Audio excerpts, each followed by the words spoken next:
آج کل social media کے اوپر اس بات کے اوپر لوگ شور شرابہ کر رہے ہیں کہ 8 تراویح پڑھنی ہے، 20 نہیں ہے۔ میرے بھائیوں، 20 تراویح یاد رکھیں، آپ نے 8 پڑھنی ہے تو 8 پڑھ کے چلے جائیں، لڑائی نہ کریں، فساد نہ کریں۔ دیکھیں کہ اللہ سبحانہ و تعالی جب آپ کو اپنی نعمتیں عطا کرتا ہے تو بغیر حساب کتاب کے عطا کرتا ہے۔ یہ رمضان کا مہینہ ہے، اس مبارک مہینے کے اندر آپ کو اللہ کے سامنے اللہ کا قرب حاصل کرنے کے لیے بار بار اللہ کے سامنے سجدہ کرنے کا موقع مل رہا ہے، اور یہ رمضان کے اندر ہی مل رہا ہے، یاد رکھیں۔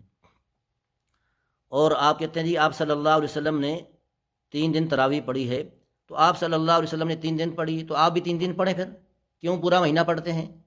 آپ صلی اللہ علیہ وسلم نے 3 دن اس لیے پڑھی، صحابہ سے فرمایا کہ مجھے اندیشہ ہے اگر میں اس کے اوپر دوام کروں، اس کو روزانہ پڑھوں تو پھر یہ فرض ہو جائے گی، اگر فرض ہو گئی تو پھر آپ لوگ اگر اس کے مرتکب ہوئے تو پھر گناہ بھی اس کا زیادہ ہوگا۔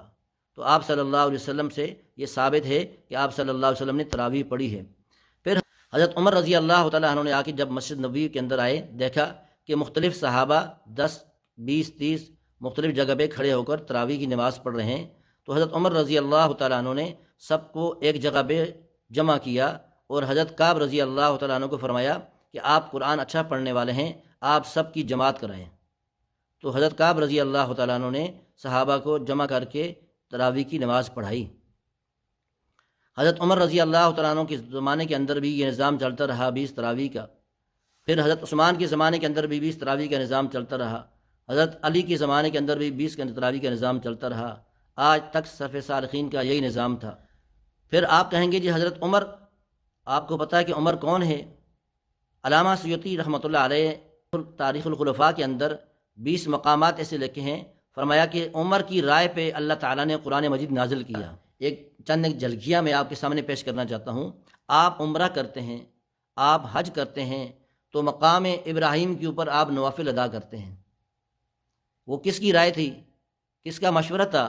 وہ عمر کا مشورہ تھا۔ اللہ نے اس کو قانون بنا دیا۔ آج ہمارے گھروں کے اندر ہماری مائیں بہنیں جو پردہ کرتی ہیں، وہ عمر کی رائے تھی، اللہ نے اس کو ہمیشہ کے لیے قانون بنا دیا۔ جنگ بدر کے اندر جب قیدیوں کو لایا گیا تو آپ صلی اللہ علیہ وسلم نے صحابہ سے مشورہ لیا، تو فرمایا ابو بکر صدیق نے اور صحابہ نے کہ ان سے فدیہ لے کر ان کو چھوڑ دیا جائے، لیکن عمر کی رائے یہ تھی کہ ان کو نہ چھوڑا جائے، تو اللہ نے عمر کی رائے کو قرآن بنا دیا۔ عبداللہ بن ابی جو منافقین کا سردار تھا، کا جب آپ صلی اللہ علیہ وسلم نے جنازہ پڑھایا تو عمر نے روکا۔ عمر نے کہا یا رسول اللہ صلی اللہ علیہ وسلم، یہ تو آپ کا دشمن، دین کا دشمن، اسلام کا دشمن۔ تو اللہ نے عمر کی رائے کو قرآن بنا دیا، فرمایا ولا تصلی علی احد منہم مات ابدا۔ تو عمر کوئی معمولی شخص نہیں ہے، عمر وہ شخص ہے جس کے متعلق اللہ کے نبی صلی اللہ علیہ وسلم نے فرمایا لو کان بعدی نبی لکان عمر، اگر بالفرض میرے بعد کسی نے نبی ہونا ہوتا تو وہ عمر اس لائق ہے، عمر کو نبی بنایا جاتا۔ فرمایا عمر تیرے سائے سے بھی شیطان بھاگتا ہے، عمر جس راستے سے تو چل رہا ہوتا ہے شیطان وہ راستہ چھوڑ دیتا ہے۔